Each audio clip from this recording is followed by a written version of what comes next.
ఆడపిల్లలకు అత్యున్నత విద్య, సురక్షితమైన మహిళా కళాశాల కొరకు ఎదురు చూస్తున్న తల్లిదండ్రులకు మీ సరైన ఎంపిక మా ఝాన్సీ మహిళా జూనియర్ కళాశాల. సాధారణ విద్యార్థులతో అసాధారణ ఫలితాలు సాధించడమే మా ధ్యేయం. అనుభవం మరియు అంకిత భావం కలిగిన ఉపాధ్యాయ, అధ్యాపక బృందంచే బోధన మా ప్రత్యేకత. చదువులో వెనుకబడిన విద్యార్థులకు గుర్తించి వారికి ప్రత్యేక శిక్షణ ఇవ్వడం. ఎంపీసీ, బైపీసీ విద్యార్థులకు ఎంసెట్ మరియు నీట్ పరీక్షలకు ప్రత్యేక కోచింగ్. అడ్మిషన్లు జరుగుతున్నవి. వివరాలకు సంప్రదించండి. ఝాన్సీ మహిళా కళాశాల 9676566450 9494433377.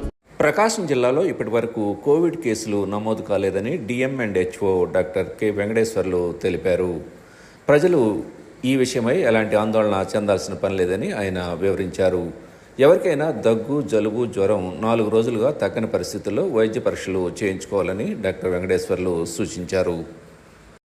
దేశంలో కూడా అక్కడక్కడ మన జిల్లాలో అయితే రాలేదు.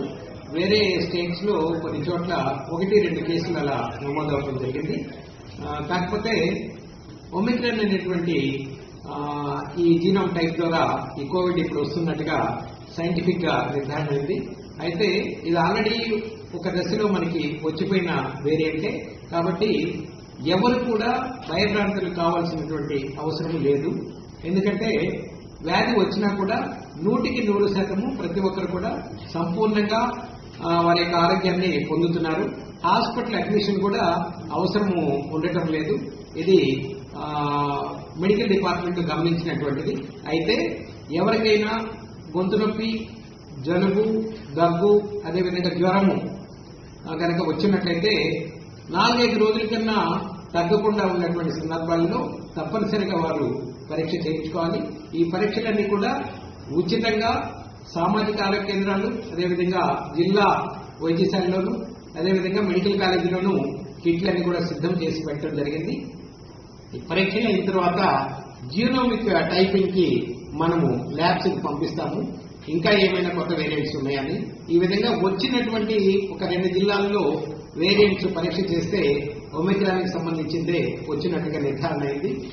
ఇది సాధారణమైన జలుబు, దగ్గులాగా వస్తుంది కాబట్టి ఎవరు కూడా భయానికి గురి కావాల్సిన అవసరం లేదు. వచ్చిన వారు ఇంటిలో ఐసోలేషన్ గా ఉండాలని చెప్పి ప్రతి ఒక్కరికి తెలియజేస్తున్నాను. మరొకరికి రాకుండా జలుబు, దగ్గు ఇటువంటి వచ్చినప్పుడు ఖచ్చితంగా హోమ్ ఐసోలేషన్ లో ఉండాలి. అదేవిధంగా వారికి ఇంకా సింప్టమ్స్ తగ్గినట్లయితే మన యొక్క వైద్య సిబ్బందికి తెలియజేసి పరీక్షలు నిర్ధారణ చేయించుకొని ఆ తర్వాత తగినటువంటి హాస్పిటల్ ఐసోలేషన్ కి రావాలని చెప్పి తెలియజేస్తున్నాను.